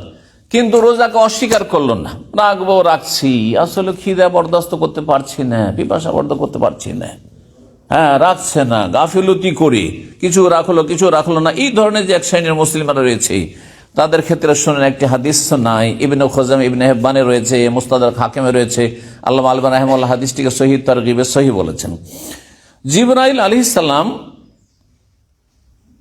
একদিন আসলেন, বলছেন আন্না সাইদ আল মেম্বারা, নবী সাল্লাল্লাহু আলাইহি ওয়াসাল্লামের কাছে জিবরাইল আলাইহিস সালাম এই সময়টা এসেছেন, আর তারপরে তাকে এই বিষয়গুলি জানিয়েছেন। নবী সাল্লাল্লাহু আলাইহি ওয়াসাল্লাম মেম্বারে উঠলেন, মেম্বারে উঠে খুতবা দেবেন, ভাষণ দেবেন, বক্তব্য করবেন, তো মেম্বারে উঠতেন একটু উঁচা যায়, যেমন স্টেজে বসলে যেমন সবাই দেখতে পায়। আজকাল স্টেজ করা হচ্ছে, নবী সাল্লাল্লাহু আলাইহি ওয়াসাল্লাম যে কোনো জুমার খুতবা হোক আর এমনি ভাষণ হোক, মেম্বারে উঠতেন একটু উঁচু জায়গায়। তো মেম্বারে উঠলেন, আর মেম্বারে নবী সাল্লাল্লাহু আলাইহি ওয়াসাল্লাম কয়টি সিঁড়ি ছিল? কাঠের মেম্বারে 3টি সিঁড়ি ছিল। এই 3টি সিঁড়ি উঠলেন, প্রত্যেক সিঁড়িতে একবার করে আমিন আমিন আমিন। আমিন মানে কি? আল্লাহ কবুল করো। আমিন মানে আল্লাহ তুমি কবুল করো। 3 বার করে বলেন রাসূলুল্লাহ সাল্লাল্লাহু আলাইহি ওয়াসাল্লাম। সাহাবীরা বুঝতে পারলেন না যে শুধু আমিন আমিন শুনলাম, নবী সাল্লাল্লাহু আলাইহি ওয়াসাল্লামের কোনো দোয়াও শুনলাম না, আর শুধু আমিন। যদি শুধু আমিন বলেন তো মানুষ অবাক হবে না? একটা দোয়া করার পরে আল্লাহ তুমি এই দোয়াটা কবুল করো, আমিন, তাই না? আল্লাহ আপনাকে জান্নাতবাসী করেন, বলছেন আমিন। আল্লাহ আমাকে জান্নাত দাও, আমিন, ঠিক না? তো যেমন গায়রিল মাগদুবি আলাইহিম ওয়ালাদ-দাল্লিন, তারপরে আমিন, কারণ সূরা ফাতিহা হচ্ছে দোয়া, সেই জন্য। জি, তো আমিন শুনলেন, অবাক হলেন সাহাবায়ে কেরামগণ। বললেন যে ইয়া রাসূলুল্লাহ ইন্নাকা সাইতাল মেম্বারা, আপনি মেম্বারে এখনই চাপলেন আর আমিন আমিন আমিন 3 বার করে বললেন। তো রহস্যই বুঝতে পারলাম না, কারণটা কি? বললেন রাসূলুল্লাহ ইন্না জিবরিল আলাইহিস সালাম আতানি, জিবরাইল আলাইহিস সালাম এক্ষুনি আমার কাছে এসেছিল, আর আসার পরে এই বদদুয়াগুলি বলছিল। বদদুয়া, অভিশাপ কি?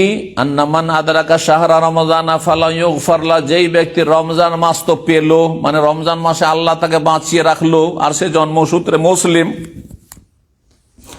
ফালাম ইউগফার লাহু, কিন্তু তার গুনাহ মাফ হইল না। রমজান আসলো আর গেল, গুনাহ মাফ হলো না। ফাদাখালান নারা, সুতরাং এই হতভাগা জাহান্নামে চলে গেল। কারণ রমজান মাসে যখন গুনাহ মাফ হইল না, অতীতের গুনার বোঝা থেকে গেল, কোথায় গেল? মারা গেলে জাহান্নাম গেল। এই অবস্থা বিনা তওবায় যদি মারা যায়, ফাআবাদাহুল্লাহ, আল্লাহ যেন তাকে তার রহমত থেকে বঞ্চিত করেন, দূরে তাড়িয়ে দেন। তারপরে জিবরাইল বলছেন কুল আমিন, হে নবী তুমি আমিন বলো আমার এই দোয়ার উপর। কি দোয়া ছিল? বদদোয়া কি ছিল? যে কেউ যদি রমজান মাস পায় তারপর তার গুনাহ মাফ হইল না, সুতরাং সে জাহান্নামে চলে গেল, হতভাগা, আল্লাহ যেন তাকে তার রহমত থেকে বিতাড়িত করে দেন। আপনি আমিন বলে আল্লাহ এইরকম হতভাগা যেই ব্যক্তি রমজান ইবাদতবন্দি করলো না, ফরজ ওয়াজিব আদায় করলো না, রোজা রাখলো না, যার ফলে গুনাহ মাফ হইল না, তাকে রহমত থেকে বঞ্চিত করো। আমিন বলো, আল্লাহ তুমি কবুল করো। সবচাইতে শ্রেষ্ঠ ফেরেশতার বদদুয়া আর সবচাইতে শ্রেষ্ঠ রাসূলের বদদুয়া। চিন্তা করেছেন, আমার দোয়া মিস হইতে পারে, আপনাদের দোয়া মিস হইতে পারে, কিন্তু নবীর দোয়া মিস হবে? তাও সাইয়্যিদুল মুরসালিন, খাতামুন নবীন, শ্রেষ্ঠ নবী মুহাম্মদ রাসূলুল্লাহ সাল্লাল্লাহু আলাইহি সাল্লাম, ফেরেশতাদের মধ্যে যাকে আল্লাহ রূহ বলেছেন, যাকে রুহুল কুদুস বলেছেন, সবচেয়ে শ্রেষ্ঠ ফেরেশতা রাইসুল মালায়েকা জিবরাইল আলাইহিস সালাতু সালাম, তার বদদুয়া। সুতরাং এতে কোনো সন্দেহ নাই, যেই ব্যক্তি রমজান মাস আসলো অথচ সেই ব্যক্তি ফরজ ওয়াজিব আদায় করলো না, রোজা রাখলো না, জাহান্নামে চলে গেল, আল্লাহ তাকে তার রহমত থেকে তাড়িয়ে দেন। আমিন বলেছেন রাসূলুল্লাহ সাল্লাল্লাহু আলাইহি ওয়াসাল্লাম, বদদুয়া দিয়েছেন জিবরাইল আলাইহিস সালাম। আর কে ছিল জানেন? কেউ যদি নবীর নাম শুনে কিন্তু একবারও দুরূদ পাঠ করলো না, কমপক্ষে মজলিসে একবার দুরূদ পাঠ করা উচিত, একবার ওয়াজিব, আর বাকি যতবার নবীর নাম আসবে ততবার দুরূদ, ছোট্ট দুরূদ সাল্লাল্লাহু আলাইহি ওয়াসাল্লাম পড়ে নেওয়া মুস্তাহাব। একবার দুরূদ পড়লে লাভ কার? নবীর জন্য দুরূদ মানে নবীর জন্য দোয়া করলেন আপনি, তাই না? নবীর জন্য একবার দোয়া করলেন, আল্লাহর কয় গুণ রহমত আপনার উপর আসলো? 10 গুণ সাল্লাল্লাহু আলাইহি ওয়াসাল্লাম। কত লাভ! 1 টাকা ইনকাম করে 10 টাকা পান। কোন হতভাগা আছেন যে আমি 1 টাকা ব্যবসা করে 10 টাকা, 1 টাকা পুঁজি লাগিয়ে 10 টাকা লাভ। এই ব্যবসা যদি সুযোগ পান সবাই সেই ব্যবসা শুরু করে, দুনিয়ার ব্যবসা। এত দুনিয়া ভালো করে বোঝেন কিন্তু দিন বুঝলেন না। নবীর নাম আসছে, আমাদের দেশের বক্তারা হুজুরে পাক বলেছেন, নবীজি বলেছেন, নবী বলেছেন, অমুক বলেছেন, লা হাওলা ওয়ালা কুওয়াতা, আমার হাবিব বলেছেন। আরে আমার হাবিবের চাইতে বেশি গুরুত্বপূর্ণ সাল্লাল্লাহু আলাইহি ওয়াসাল্লাম। আমার হাবিব বলে আপনি দোয়া করলেন না, আপনি আমার প্রিয় বললেন, কিন্তু দোয়া কোথায় নবীর জন্য আপনার? আর সালাত ও সালামের দোয়া স্বয়ং আল্লাহ বলেছেন সাল্লু আলাইহি ওয়া সাল্লিমু তাসলিমা। ভালো করে শোনেন, জি, বেদাতি দুরূদ পড়ে কাজ হবে না, সুন্নতি দুরূদ যখন যখন নবীর নাম আসবে বলবেন সাল্লাল্লাহু আলাইহি ওয়াসাল্লাম, 10 গুণ রহমত আল্লাহর পক্ষ থেকে নাযিল হবে। আর যদি একবারও না পড়েন, ফরজ ত্যাগ করেন, তাহলে বদদুয়া পেতে হবে কার? জিবরাইলের ওই আমিন, নবী সাল্লাল্লাহু আলাইহি ওয়াসাল্লামের বদদুয়া আর জিবরাইলের বদদুয়া যে আল্লাহ রহমত থেকে দূর করুক। তৃতীয় ব্যক্তি কি হতভাগা, যে বাবা মাকে বার্ধক্য অবস্থায় পেয়েছে, বুড়ো বাবা মা, 70, 80, 90 বছর বয়সের বাবা মা, অথবা অসুস্থ বাবা মা, অচল বাবা মাকে পেয়েছে, তারপর জান্নাত যেতে পারলো না, কারণ বাবা মায়ের সাথে দুর্ব্যবহার করলো, বেয়াদবি করলো, কষ্ট দিল, মানসিক শারীরিক আর্থিক কষ্ট দিল। আবাদ, আল্লাহ যেন তাকে রহমত থেকে বিতাড়িত করেন। এই বদদুয়া কে দিয়েছেন? জিবরাইল আলাইহিস সালাম। নবী সাল্লাল্লাহু আলাইহি ওয়াসাল্লাম কি বলেছেন? আমিন, আল্লাহ জিবরাইলের দোয়া কবুল করো, আল্লাহ যেন হেফাজত করেন। জি, আল্লাহর হক আদায় করবেন রোজার মাধ্যমে, নবীর হক আদায় করবেন দরুদ পাঠের মাধ্যমে, পিতামাতার হক আদায় করবেন, হ্যাঁ জি, তাদেরকে খুশি রাখার মাধ্যমে, যাতে খুশি হয়, যে প্রয়োজনগুলি হয়। আল্লাহ রাব্বুল আলামিন আমাদের সকলকে তৌফিক দান করেন। রোজার একটি গুরুত্বপূর্ণ বিষয় হচ্ছে নিয়ত করা। নিয়ত করতে হবে না পড়তে হবে? নিয়ত করে কোথা থেকে আর পড়ে কোথা থেকে? একজন বলেন। করা হয় কোথা থেকে? করা হয় এখান থেকে। আর পড়া হয় কোথা থেকে? এখান থেকে। এখান থেকে পড়া সুন্নাত, মুস্তাহাব না বেদাত? বেদাত। যাক, আলহামদুলিল্লাহ জানছেন আপনি। যে জানেন না ভালো করে জানেন, যারা জানেন না তাদেরকে জানিয়ে দেন। এখান থেকে যদি নিয়ত করেন তাহলে বেদাত, আর এখান থেকে নিয়ত করেন তাহলে সেটা ফরজ। ফরজ না করলে হবে না। ধরেন রমজানের চাঁদ উঠে গেছে, পয়লা রমজান, আর আপনি জানতেই পারলেন না যে রমজান শুরু হয়েছে। হ্যাঁ, সুতরাং নিয়ত করেননি। কি নিয়তে শুয়েছেন? আপনি ঘুমিয়েছেন যে শাবানের 30 তারিখ মনে করে, হয়তো যেমন আগামীকালকে আগামী রাত যে আসছে, সেই রাতে আপনি জানতে পারলেন না যে রমজানের চাঁদ উঠেছে, আর আপনি এমনি শুয়ে গেলেন, নিয়ত করেননি রোজার, আর সাহারি খাওয়া হইল না, যেহেতু আপনার নিয়তই নাই। আর তারপরে সকালবেলা ফজরে উঠে সবাই বলছে মসজিদে যে আমরা তো রোজা রেখেছি। আপনি বলছেন আরে ভাই, আমি তো সাহারি খাইনি। সাহারি খাওয়া সুন্নাত, কিন্তু আপনার নিয়ত করা কি ছিল? ফরজ ছিল। নিয়ত যেহেতু হয়নি, আপনার রোজা হবে না। রোজা হবে না, এই রোজা কাজা করতে হবে অন্য সময়।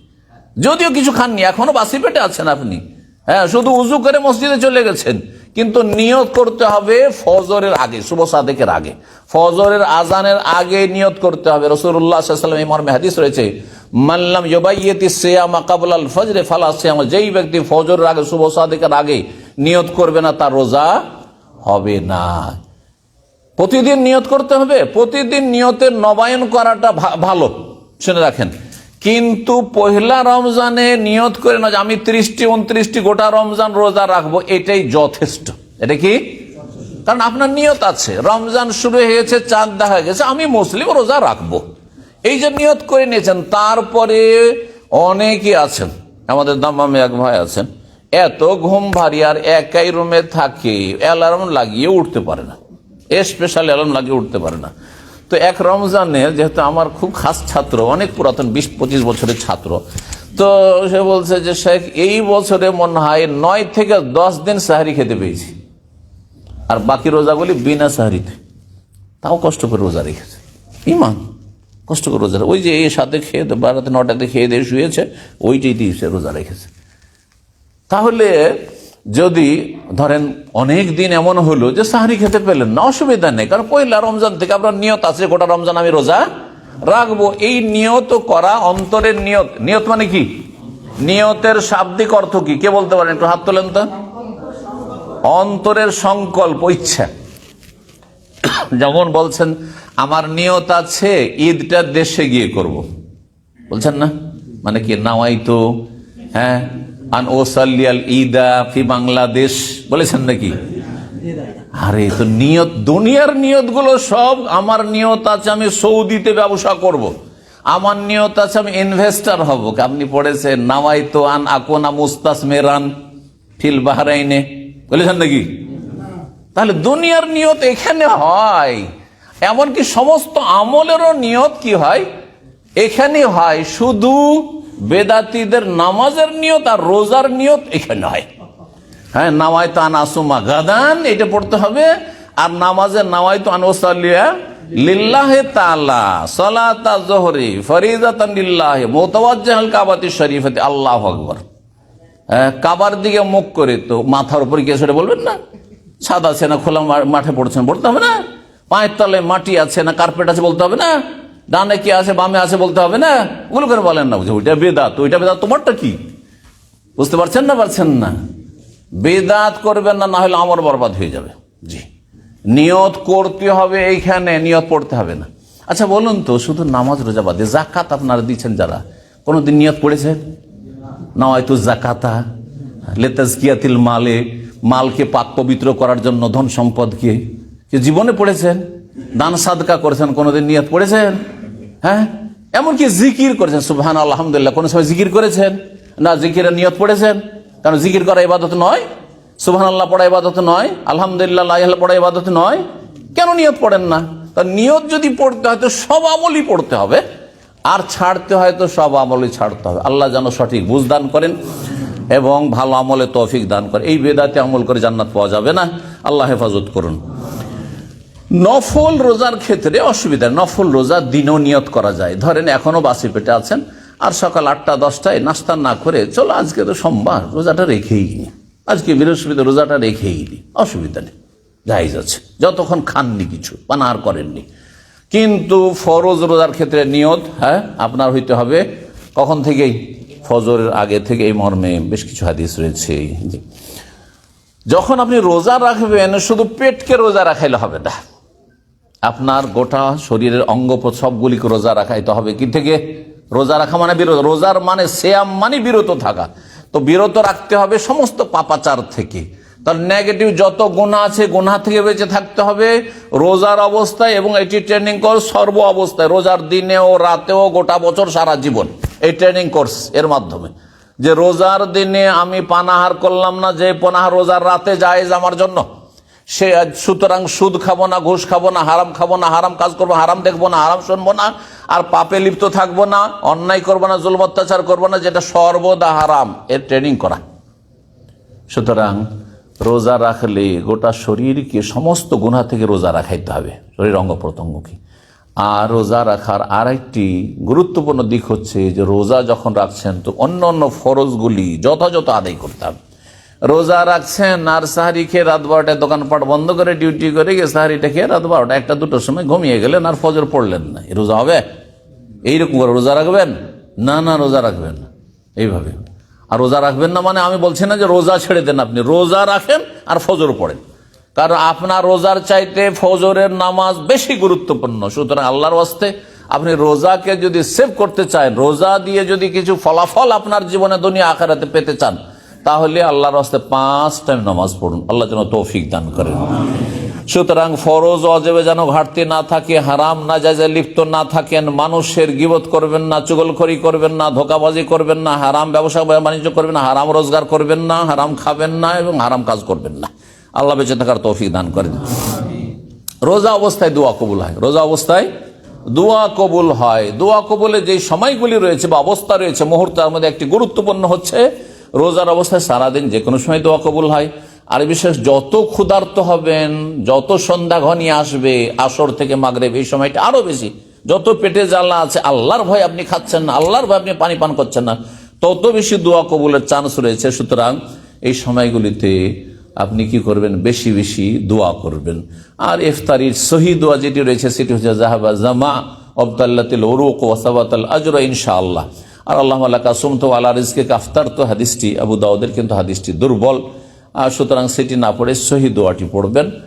আর এছাড়া আমাদের দেশে বাড়তি কিছু বেদাতি দুটি বাক্যের সংযোজন করে পড়ে, দুটি তিনটি, আল্লাহুম্মা লাকা সুমতু ওয়াবিকা আমানতু ওয়া আলাইকা তাওয়াক্কালতু ওয়া আলা রিজকিকা আফতারতু ওয়াবিকা আমানতু ওয়া আলাইকা তাওয়াক্কালতু, এটি কোনো হাদিসে নেই, জয়ীফ হাদিসেও নাই। সুতরাং এগুলি জালিয়াতি ফাজাইলে আমলের, ফাজাইলে রমজান, রমজানের ফজিলত, ফাজাইলে রমজান তাদের রয়েছে, আমাদের চিল্লাওয়ালা ভাইদের তাদের কিতাবে এই জালিয়াতি কথাবার্তা রয়েছে।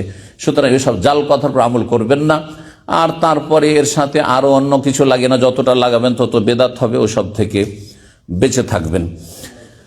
ইফতারি করবেন আপনি, ইফতার কি দিয়ে করবেন? জুস দিয়ে না পানি দিয়ে? আগে পানি, 1 নম্বরে কি? খেজুর। কোন খেজুর? রতাব, যেটাকে তাজা খেজুর। হ্যাঁ, যেটা গাছ পাকা খেজুর, রতাব খেজুর কোন খেজুরকে বলা হয়? গাছ পাকা খেজুর। যদি সেটা থাকে, সেটা যদি না থাকে তাহলে যে কোনো খেজুর দিয়ে ইফতার করবেন। সেটাও যদি না থাকে, আপনার সামনে জুস আছে, ভাত আছে, আর অন্য কিছু আছে, আর আপনার পানি আছে, কোনটা দিয়ে ইফতার করবেন? পানি দিয়ে ইফতার রাসূলুল্লাহ সাল্লাল্লাহু আলাইহি ওয়াসাল্লাম বলেছেন। জি। আর তারপরে তখন অন্য খাবার খাবেন, আর আস্তে ধীরে খাবার খাবেন। একসাথে আপনি ইফতার করে সাথে সাথে ভরপেট খাবার খেয়ে নিলেন, সামনে খাবার ভাত রাখা আছে, বিরিয়ানি, আর খেয়ে নিন, এটা শরীর স্বাস্থ্যের জন্য ক্ষতিকর। আর রোজা রাখায় যে আপনার শরীরের ফায়দা, মানসিক শারীরিক ফায়দা, সেই ফায়দাগুলি থেকে বঞ্চিত থাকবেন। আর কথা লম্বা না করে, অনেক কথাই রয়েছে। রমজান মাসের একটি গুরুত্বপূর্ণ ইবাদত রোজার পরে, সেটি হচ্ছে সিয়ামের পরে কি? কিয়াম তারাবি। সিয়ামের সাথে কিয়াম তারাবি। তারাবিকে অনেকে মনে করে যে তারাবি না পড়লে রোজা হবে না। আছে না আমাদের দেশে এরকম ধারণা? এটি একটি ভ্রান্ত বেদাতি ধারণা। রোজা ভিন্ন ইবাদত, যা ফরজ করতেই হবে, আর তারাবি হচ্ছে সুন্নাত। তাহলে সুন্নাত একদিন তারাবি পড়লে না, সেজন্য আবার রোজাই চলে যাবে? এটা আবার কেমন কথা হলো? বুঝতে পারছেন না? পারছেন না? কারণ অনেকে এসে আমাদেরকে জিজ্ঞাসা করে যে শেখ, আজকে নতুন লোকেরা তার শেখ বলে না, হুজুর। হ্যাঁ, কারণ ও তো জানে না যে কোনটা বললে বেশি ভালো। তো হুজুর, আজকে তারাবিটা পড়তে পারিনি, তো আমাকে রোজা হবে? হ্যাঁ, কি বলবেন? রোজা ভিন্ন ইবাদত, ফরজ, আর তারাবি ভিন্ন, একটার আরেকটার সাথে কোনো সম্পর্ক নেই। হ্যাঁ, আর ফরজ করতেই হবে, আর সুন্নত পারলে করবেন, অনেক নেকি, আর না করলে গুনাহগার হবেন না, কিন্তু অনেক নেকি থেকে বঞ্চিত হলেন। যেমন রোজার ফজিলত হাদিস রয়েছে, মান সামা রমাদান ঈমান ওয়া ইহতিসাবান গফিরা লাহু মা তাকাদ্দামা মিন যামবিহি। ওই হাদিসের দ্বিতীয় অংশ, মান কামা রমাদান ঈমান ওয়া ইহতিসাবান গফিরা লাহু মা তাকাদ্দামা মিন যামবিহি। যে ব্যক্তি রমজান মাসে রোজা রাখবে আল্লাহর প্রতি ঈমান নিয়ে, নেকির আশায়, অতীতের গুনাহ মাফ হয়ে যাবে। তা দ্বিতীয় বিষয় হচ্ছে, যেই ব্যক্তি কিয়ামে রমজান মানে তারাবি পড়বে আল্লাহর প্রতি ঈমান নিয়ে আর নেকির আশায়, তার অতীতের গুনাহ মাফ হয়ে যায়। বড়ই ফজিলত, কিন্তু একটি ফরজ আর একটি হচ্ছে সুন্নাত। সুতরাং এই সুন্নত, গুরুত্বপূর্ণ সুন্নতটি পুরুষরা জামাতে গিয়ে পড়ার চেষ্টা করবেন। মহিলাদের জামাতের কোনো প্রয়োজন নেই। মহিলারা যত বেশি নির্জনে বাড়িতে পড়বে তত বেশি ভালো। তবে জামাতে যদি যায়, মসজিদে জায়েজ রয়েছে, বাড়িতে পড়লে বেশি ফজিলত রয়েছে। বাড়িতে যদি কয়েকজন মহিলা মিলে জামাত করে সেটা আরো ভালো, একজন যে বেশি জানে অথবা একজনকে দিয়ে। কিন্তু পুরুষ দিয়ে ইমামতি করা, আর মহিলারা সামনেই আছে, আর অনেক মহিলা চেহারা খুলে আছে, অনেকেই হাফেজ ভাড়া করে, মহিলাদের এক গ্রুপ। আমাকে এই মাসলা ইংল্যান্ড থেকে এই 3-4 দিন আগে একজন জিজ্ঞেস করছে যে কিছু কিছু লোকেরা করছে, কিছু মহিলারা 50 জন 100 জন মহিলা কোনো একটি হলে অথবা কোনো একটি বাসাতে বাড়িতে জমা হয়েছে, আর একজন হাফেজকে ভাড়া করে নিয়েছে গোটা রমজানের জন্য খতম তারাবি পড়াবার জন্য। আর তারপরে সামনেই একেবারে কোনো পর্দা নেই, আড়াল নেই, কিচ্ছু নেই, আর ওই হাফেজ ইমামতি করছে, সাবালক হাফেজ। এটি জায়েজ না, এটি ফিতনার কারণ, জায়েজ মোটেই না। যদি পুরুষ দিয়ে ইমামতি করাতে হয় তাহলে পর্দার আড় থাকতে হবে, পর্দা থাকতে হবে, আর পর্দার আড়ালে মহিলারা অবস্থান করবে, এইভাবে করতে পারে। আর না হইলে মহিলা হাফেজা দিয়ে পড়ান, আপনি খতম করবেন। আর খতম তারাবি সুন্নত না। আরেকটি মাসলা শুনে রাখেন, অনেকে এই মাসলা, কিন্তু এই প্রশ্ন উঠে, অনেকেই মনে করেন যে খতম তারাবি সুন্নত না। খতম তারাবি সুন্নত নয়, তবে উত্তম। কি বলবেন? উত্তম, বেদাত নয়।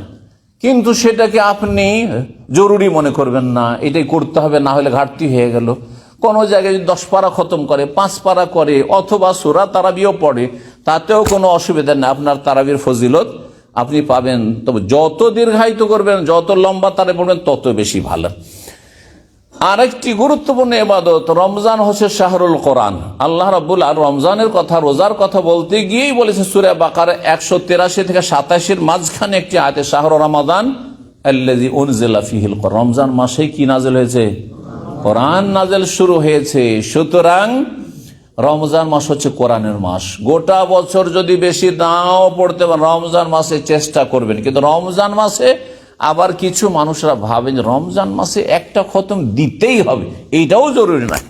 যদি আপনার পক্ষে সম্ভব, একটি কেন, আপনি 5টি 7টি খতম দেন। আপনি সর্বনিম্ন নবী সাল্লাল্লাহু আলাইহি ওয়াসাল্লাম বলেছেন 3 দিনে খতম করে, ওর চাইতে বড় 7 দিনে খতম করেন।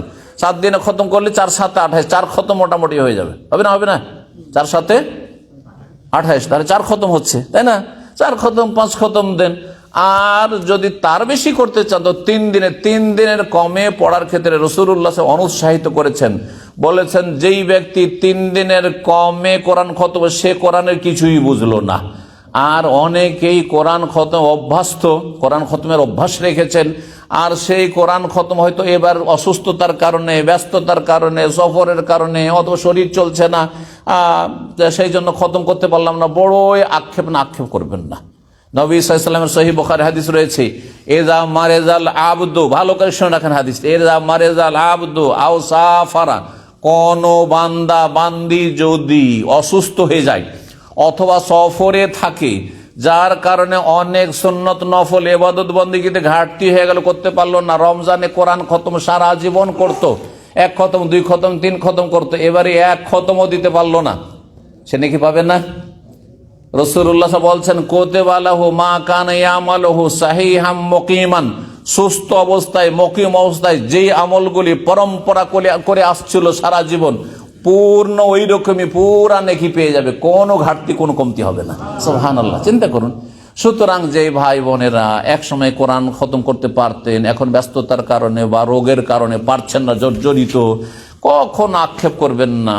আল্লাহর কাছে নেক নিয়ত রাখবেন, আশা রাখবেন এবং আকাঙ্ক্ষা রাখবেন রবের কাছে, আল্লাহ তুমি যদি আমাকে সুস্থ রাখতে, ফ্রি রাখতে, তাহলে আমি যেমন আগেও খতম করতাম এখনও করতাম, আগে এই নেক আমলগুলি করতাম এখনও করতাম, আগে যেমন যত্ন করে তারাই পড়তাম এখনও করতাম, আল্লাহ পারছে না, পূর্ণ নেকি পাবেন ইনশাআল্লাহ তাআলা। আল্লাহ রাব্বুল আলামিন যেন আমাদের সকলকে তৌফিক দান করেন এবং তার রহমত বরকত দান করেন।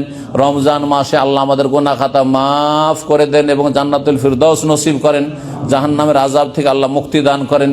এছাড়াও রমজান মাসের বহুমুখী অনেক নেক আমল আছে, সেই নেক আমলগুলি সবগুলি করার তৌফিক দান। রমজান মাস হচ্ছে সাদকা দান খেরাতের মাস, তারা বেশি বেশি দান খেরাতের চেষ্টা করবেন।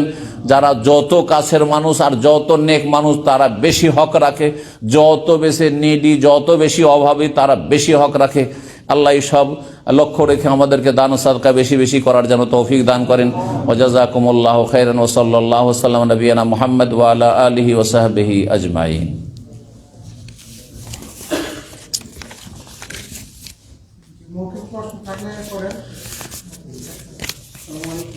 সালাম রহমতুল্লাহ। আর এইদিকে একটু হাত উঠেছে, এটা শুনে নি। ঠিক আছে,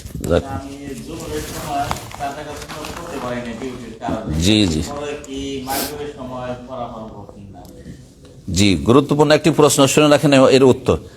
যদি কারো সুন্নত পড়ার নিয়মিত অভ্যাস থাকে, মানে ছাড়ে না, কিছু লোক আছে মাঝে মাঝে ছাড়ে, হ্যাঁ, যে প্রয়োজন কেউ ছেড়ে দেন, গুনাহগার হবে না ইনশাআল্লাহ, কখনো কখনো ব্যস্ততার কারণে, কিন্তু সবসময় ছাড়বেন না। সুন্নত যদি নিয়মিত পড়ার অভ্যাস থাকে, আর আমাদের বাংলা ভাষাভাষী যারা, তাদের কিন্তু নিয়মিত মোটামুটি সুন্নত পড়ার অভ্যাস একটা আছে। সুন্নত পড়ার যদি অভ্যাস থাকে তাহলে কাজা আপনার জন্য এলাও আছে, মানে কাজা করবেন আপনি, যদিও বিলম্ব হয় তাহলে জোহর পর পারলেন, আসর পরে নবী সাল্লাল্লাহু কাজা করেছেন, এটা হাদিস রয়েছে। আসর পর করতে পারেন, নিষিদ্ধ সময়ে কাজা করতে পারেন, মাগরিব পরও কাজা করতে পারেন, আবার এশা পরও করতে পারেন, কোনো অসুবিধা নেই। কিন্তু যদি অভ্যাস না থাকে, মাঝে মাঝে ছাড়া অভ্যাস, প্রথম আপনি পারলে পড়বো, না হলে পড়বো না, তাহলে কাজা করার কোনো প্রয়োজন নেই, কারণ আপনার অভ্যাসটা নিয়মিত নেই, বোঝা গেছে না? তবে কাজা করে নিলে ভালো, কাজা করে নিলে ভালো রয়েছে। জি হ্যাঁ,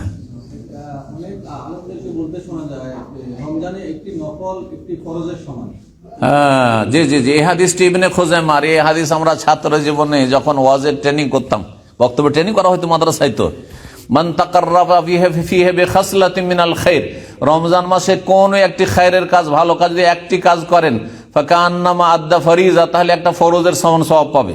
ওমান আদ্দা ফরিজা, একটি ফরজ যদি আদায় করে, তাহলে কামান আদ্দা সাবঈনা ফরিজাতান ফিমা সিওয়া, অন্য রমজানে 70 রাকাত পড়ার সওয়াব বা 70 ওয়াক্তের নামাজ, আর এই রমজান মাসে 1 ওয়াক্তের নামাজ। হাদিস অত্যন্ত দুর্বল, মুনকার হাদিস। এই জন্য আমরা ছাত্রের জীবনে নিজেরাই বয়ান করেছি, আমাদের ওস্তাদের অনেকে হাদিসের সহি জয়ী বুঝতে, তারাও আমাদেরকে শুনিয়েছে, আর তারপরে এগুলি সম্পর্কে আপনাদেরকে সতর্ক সাবধান করছি, এই ফজিলত ঠিক নয়। কথা বোঝা গেছে না? সহিটাই যথেষ্ট, জান্নাত পাবেন, জাহান্নাম থেকে মুক্তি পাবেন ইত্যাদি, এগুলো যথেষ্ট নয়। হ্যাঁ, খামোখা জালিয়াতি কথাবার্তা কেন ধরবেন না, বলবেন সব জালিয়াতি কথা। যা সহি নয় বয়ান করা জায়েজ নয়। জি,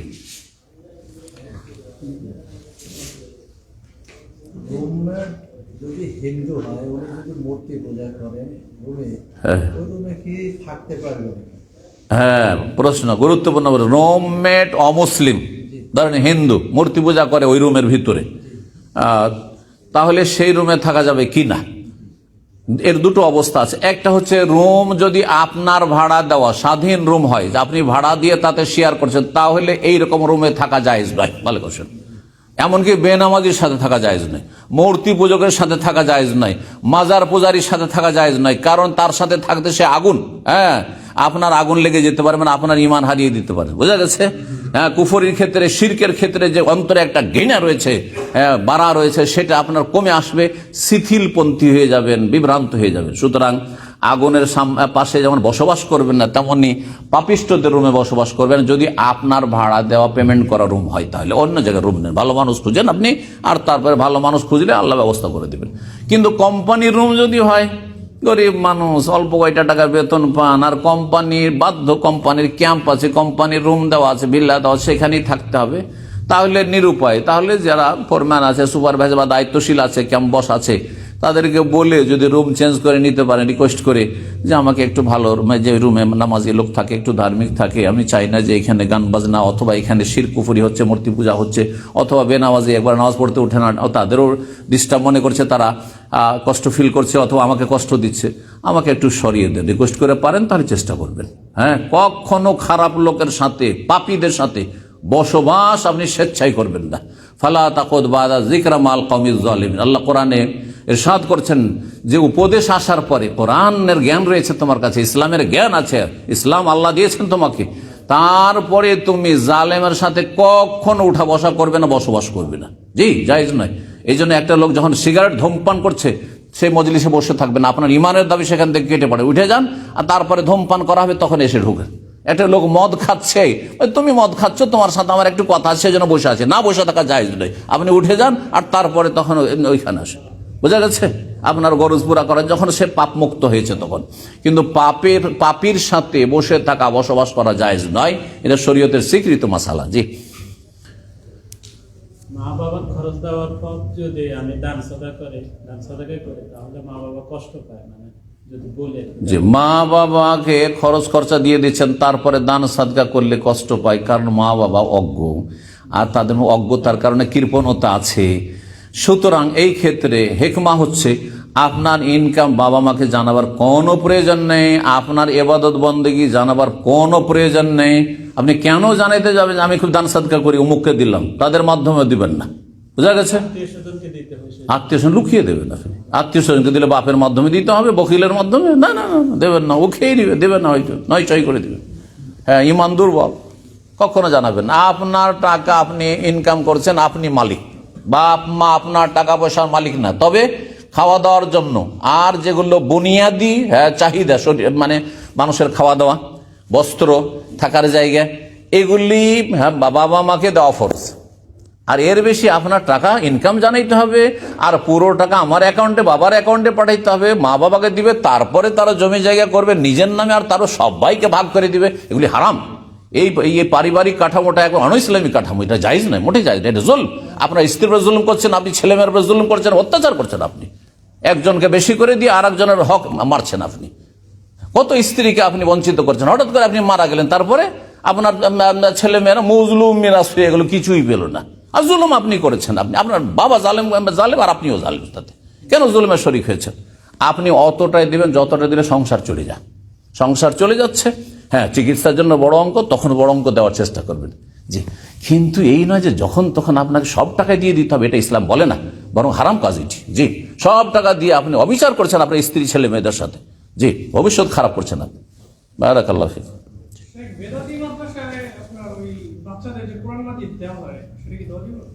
কোরআন দিতে পারেন, কিন্তু কোরআন সন্ন্যার যারা প্রচার প্রসার করে, বেদাত করে না, তাদের মাদ্রাসাগুলি বেশি হক রাখে, কারণ সেখানে আপনার কোনো গুনহার কাজে সহযোগিতা হইল না। যদিও কোরআন তেলাওয়াত করবে, কোরআন পাঠ করবে, নাকি আশা করি পাবেন, কিন্তু তাদের বেদাতি বই পুস্তক দিতে পারবেন না আপনি। হ্যাঁ, অথবা বেদাতি কর্মকাণ্ডে একটা মিলাদ করবে, তার জন্য চাঁদা দিতে পারবেন না আপনি। বুঝা গেছে? তারা হালকায় জিকিরের বেদাত করবে, সেই জন্য আপনি চাঁদা দেবেন, ওরসের চাঁদা দেবেন, এগুলো জায়েজ নাই। জি, কোনো বেদাতি অনুষ্ঠান বা গুনহার কাজে সহযোগিতা করতে পারবেন না। শেষ করা যাক নাকি, অনেক রাত হয়েছে। হ্যাঁ, টাকার জাকাত অগ্রিম, রমজানের শুরু শুধু অগ্রিম দেওয়া যায়, 1 বছর আগেও দেওয়া যায়। নবী সাল্লাল্লাহু আলাইহি ওয়াসাল্লাম তার চাচার কাছে 1 বছর আগেই জাকাত নিয়েছিলেন, একসাথে 2 বছরে। সুতরাং অগ্রিম জাকাত আগামী বছর যে জাকাত ফরজ হবে এখন থেকে দেওয়া, রমজান পর থেকে দেওয়া শুরু করলেন, দিতে দিতে প্রতি মাসে কিছু কিছু করে দিচ্ছেন, লেখা রাখছেন এটা জাকাত, এটা জাকাত, অ্যাডভান্স দিতে দিতে দিতে বছরের শেষে হিসাব করলেন যে আমার 1 লাখ বা 2 লাখ টাকা জাকাত দেওয়া হয়ে গেছে। শেষখানে কত টাকা জাকাত ফরজ, আমার 3 লাখ টাকা হচ্ছিল, 2 লাখ অলরেডি দেওয়া হয়ে গেছে, 1 লাখ টাকা বাকি আছে, ওইটা দিয়ে দিলাম। অথবা 2 লাখ টাকায় ফরজ, আমার ফরজ হয়েছে জাকাতে এসছে, আর 2 লাখ অলরেডি গোটা বছর 11-12 মাসে দিয়ে শেষ করে দিচ্ছি, আপনার দেওয়া হয়ে গেছে, কোনো অসুবিধা নেই। সকাল এবং বিকালে, হ্যাঁ মানে সকাল সন্ধ্যায় জিকিরগুলো আছে, হ্যাঁ, আল্লাহুম্মা আযরিনি মিনান নার অথবা আল্লাহুম্মা ইন্নী আসআলুকা জান্নাতা ওয়া আযরিনি মিনান নার, ওইগুলাই রেগুলার পড়া হাদিস। এই হাদিসগুলো দুর্বল, কিন্তু এমনি দোয়া করো, সকাল বিকাল না পড়ে যে কোনো সময় দোয়া করতে পারেন, এই দোয়াগুলি ভালো দোয়া। হ্যাঁ, একটি হাদিস রয়েছে 3 বার করে কেউ যদি জাহান্নাম থেকে আশ্রয় চায় তাহলে আল্লাহ জাহান্নাম থেকে আশ্রয় দেবেন, আর 3 বার করে জান্নাত চাইলে আল্লাহ জান্নাত দেবেন। এটা আনলিমিটেড, যে কোনো সময় পড়েন, সকাল সন্ধ্যার জিকির হিসাবে পড়বেন না। জি,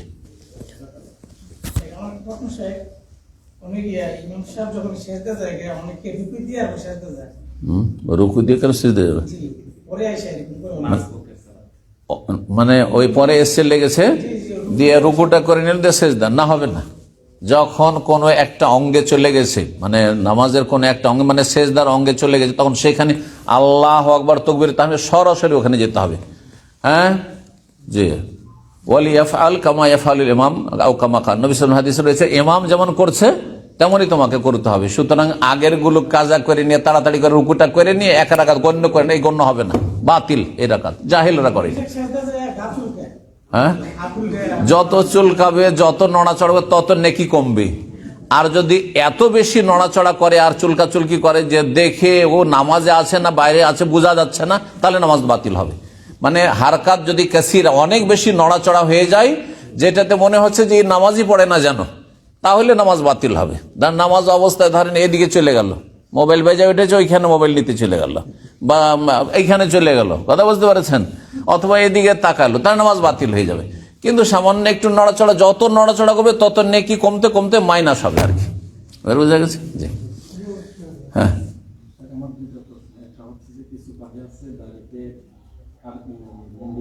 হ্যাঁ, হ্যাঁ, মেহেন্দি লাগার ক্ষেত্রে আপনার মতো কালো করা যাবে, এটা যুবকের দাড়ি, ঠিক না? ব্ল্যাক হারাম, জায়েজ না। অল্প কিছু আলেমরা বলেছে হাম্বেলিদের মধ্যে যে মাকরুহ তানজি, কিন্তু মাকরুহ না, হারাম, ভুল ফতোয়া এটি হাম্বেলি মযহাবের। যেমন প্রত্যেক মযহাবে কিছু ভুল ফতোয়া আছে, তো হাম্বেলি এই ফতোয়াটি ভুল ফতোয়া।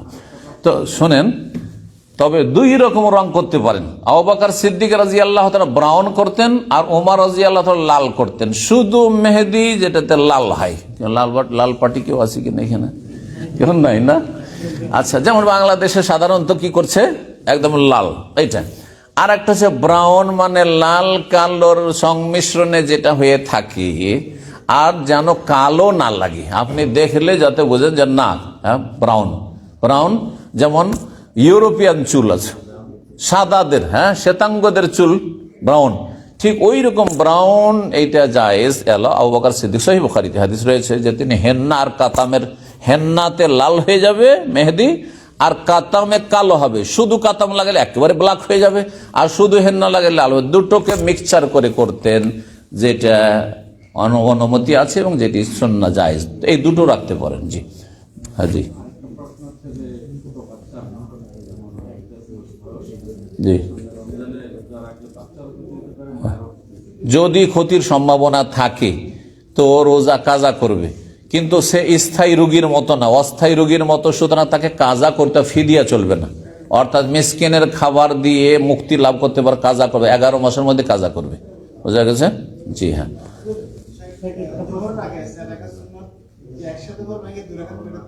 2 রাকাত করে ভেঙে পড়েন, এটাই সহিহ হাদিস, আমরা এটাই বেশি উত্তম।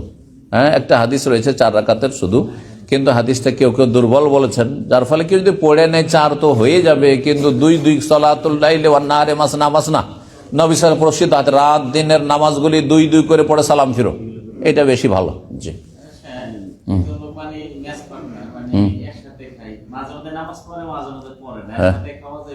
জায়েজ আছে, খাওয়া দাওয়া অমুসলিমের সাথে যদি রুচি হয় খেতে পারেন আপনি। হ্যাঁ, একজন কিন্তু 2টা প্রশ্ন উনি করেছেন, আর কেউ না, চিনে রাখবেন, আমি ভুলে গেছিলাম, সেই জন্য উনি প্রশ্ন অসুবিধা নেই। একজন শেখ যদি বক্তব্য দেয় বা একজন শেখের বক্তব্য ভুল হয় বা প্রশ্ন হ্যাঁ হয়, হ্যাঁ তাতে আপনি প্রশ্ন উত্তর দিচ্ছেন সঠিক, হ্যাঁ কিন্তু তিনি আপনার বক্তব্য আবার অন্য শেখের বক্তব্য একসাথে করে ভিডিও চালিয়ে দেয়, হ্যাঁ এবং হেডলাইনে কি লেখে যে অমুক শেখকে ধুয়ে দিল।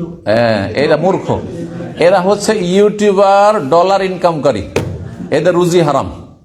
ভালো করে শুনেন, এ ডলার ইনকাম করার জন্য ক্যাপশন দেয় একেবারে ধলাই করে দিয়েছে, একবারে ওকে বাঁশ দিয়ে দিয়েছে।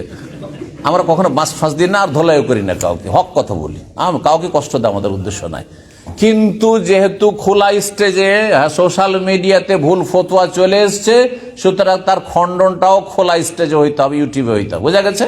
এটাকে বললাম না, ওকে কেন বললো না, এটা মূর্খদের কথা। কেন ও তাহলে লুকিয়ে রাখলো না কেন, ওর ভুলটা কেন প্রচার করলো? ও যখন বেদাত প্রচার করছে বা ভুল ফতোয়া প্রচার করছে, তারটা প্রচার হয়েছে, মানুষ বিভ্রান্ত হচ্ছে, তাহলে আমাকেও সহিটা বলা, খোলাখুলি বলতে হবে সবার সামনে। এবার বোঝা গেছে?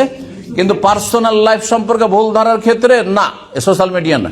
কোন আলেম যদি ফজরের নামাজ পড়ে না, অথবা টাকনার নিচে কাপড়, তাহলে আমি স্টেজে বলবো না। তাহলে তাকে তার পার্সোনাল লাইফের কথা, সেটাতে আপনি বিভ্রান্ত হচ্ছে না, কারো ক্ষতি হচ্ছে না, তার ক্ষতি, শুধু তাকে একা বলবো। বোঝা গেছে? কিন্তু সে যদি বলে যে টাকনার নিচে কাপড় নিয়ে গেলে কোনো অসুবিধা নেই, আর সেটা ইউটিউবে চলে এসছে, তাহলেও আমাকেও ইউটিউবে বলতে হবে। এর বোঝা গেছে? যাতে মানুষকে সতর্ক সাবধান করা যায়। বুঝবেন ভালো করে শরীয়ত। জি হ্যাঁ, বলে ওই তো বলছে যে ইউটিউবার গুলো অসতেরা, এদের রুজি হালাল নয়। যারা ডলার ইনকাম করছে অ্যাডের মাধ্যমে অথবা এই রকমের ক্যাপশনের মাধ্যমে এমন এমন কথা লিখে, একবার জানেন আশ্চর্য হবেন, আমি আমেরিকা থেকে জুমে প্রশ্ন করেছে তার বাচ্চা অসুস্থ আছে তার জন্য। কথা বুঝতে পেরেছেন? আমি সেই দোয়াটা তার বাচ্চার জন্য করেছি। এক বিদাতি হুজুর মারা গেছে বাংলাদেশে, তার সাথে লাগিয়ে দিয়েছে উনি অমুক হুজুরের জন্য দোয়া করলেন। লা হাওলা ওয়ালা কুওয়াতা ইল্লা বিল্লাহ। কল্পনা করা যায়। তারপর আমি এক ছাত্রকে বললাম যে ওকে একটু যোগাযোগ করো তো, কে লিখেছে না কে এই কাজটি করেছে। ক্যাপশন দিয়েছে অমুক হুজুরের, অমুক মৌলানার জন্য, আল্লামা সাহেবের জন্য আমি দোয়া করেছি। আমি দোয়াই করিনি তার জন্য, বিদাতির জন্য আমি দোয়া করেছি বাচ্চার জন্য, এক মহিলার বাচ্চার জন্য। এর বুঝতে পারা গেছে কত? তাহলে এরা অসৎ। ইল্লা মাশাআল্লাহ খুব কম পাবেন আপনি। সুতরাং সতর্ক সাবধান এই কাজ থেকে, এই হারাম রুজি খাবেন না আপনি ইসলামের নামে। জি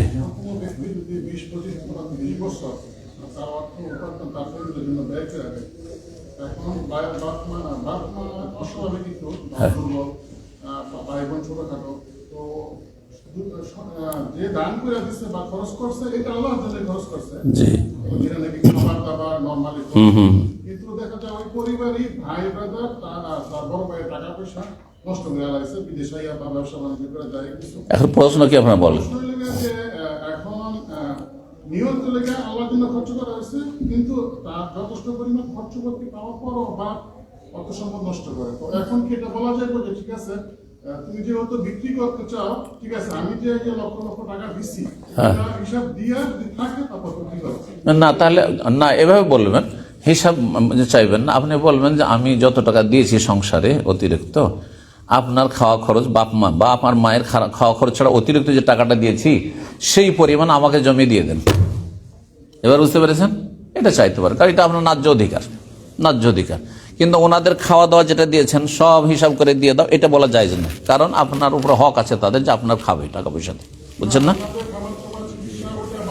ওটা বাদ দিয়ে যেটা অতিরিক্ত, সেটা যদি জমি জায়গার আকারে নিয়ে থাকে বা আপনার আইডিয়া থাকে, তাহলে বলতে পারেন যে এত টাকার আমি সম্পদ দিয়েছি বাড়িতে, সেটা আমাকে দিয়ে দেন, আর তারপরে যা করবেন করেন। জি, এটা চাইতে পারবেন, কোনো অসুবিধা নেই। জি, বারাকাল্লাহ ফিক। শেষ করা যাক, অনেক রাত 10টা বেজে গেছে। জি জি, দোয়া করি বিশেষ করে আপনাদের জন্য, যেসব ভাইয়েরা এখানে হাজির হয়েছেন, এখানে কি ফ্যামিলি আছে? ফ্যামিলি নাই না? না, এখানে যেসব ভাইরা হাজির হয়েছেন তাদের জন্য দোয়া করি, আল্লাহ আপনাদেরকে সুস্বাস্থ্য দান করেন। যারা অসুস্থ রয়েছেন আল্লাহ যেন শেফায়ে কামেলা দান করেন। বালা মুসিবত রয়েছে, বালা মুসিবত আল্লাহ যেন দূর করেন। এবং আর্থিক সংকট রয়েছে, যে কোনো প্রয়োজন রয়েছে আল্লাহ যেন প্রয়োজনগুলি পুরা করেন। রুজিতে বরকত দান করেন, সার্বিক জীবনে আল্লাহ বরকত দান করেন। সমস্ত অনিষ্ট বালা মুসিবত থেকে আল্লাহ হেফাজতে রাখেন, জান্নাতের পথে রাখেন এবং ভালো আমলে তৌফিক দান করেন। গুনহার জীবন থেকে, পাপের জীবন থেকে আল্লাহ বাঁচিয়ে রাখেন। দোয়া করি ওই সব ভাই বোনদের জন্য, আত্মীয় স্বজনদের জন্য, মুসলিম ভাই এবং বোন যারা রয়েছে যাদের জন্য আপনারা দোয়া চাইলেন, এবং তাছাড়াও আমাদের মোমেন মোমেনা যে যেখানে অসুস্থ রয়েছেন, পীড়িত রয়েছেন, বালা মুসিবতে রয়েছেন, বিপদগ্রস্ত রয়েছেন, আল্লাহ তাদের বিপদকে যেন দূর করে দেন। রোগীদেরকে আল্লাহ শেফা দান করেন। আল্লাহ মারদান আমারজাল মুসলিমিন, আল্লাহ মারদান আমারজাল মুসলিমিন, আল্লাহ মারদান আমারজাল মুসলিমিন। আল্লাহ আমাদের অসুস্থদেরকে ভালো করে দাও এবং মুসলিম বিশ্বের যেখানে অসুস্থ মুসলিম ভাই বোন রয়েছে আল্লাহ তাদেরকে ভালো করে দাও। বালা মুসিবত তুমি দূর করে দাও। মুসলিম ভাই বোনদের আল্লাহ তুমি হেফাজত করো। জাযাকুমুল্লাহ খাইর। শেষ করা যাক। মজলিসের কাফারাত দোয়া পড়ে, সুবহানাকা আল্লাহুম্মা বিহামদিকা আশহাদু আল্লা ইলাহা ইল্লা আনতা আস্তাগফিরুকা ওয়া আতুবু ইলাইক। ওয়া জাযাকুমুল্লাহু খাইরান।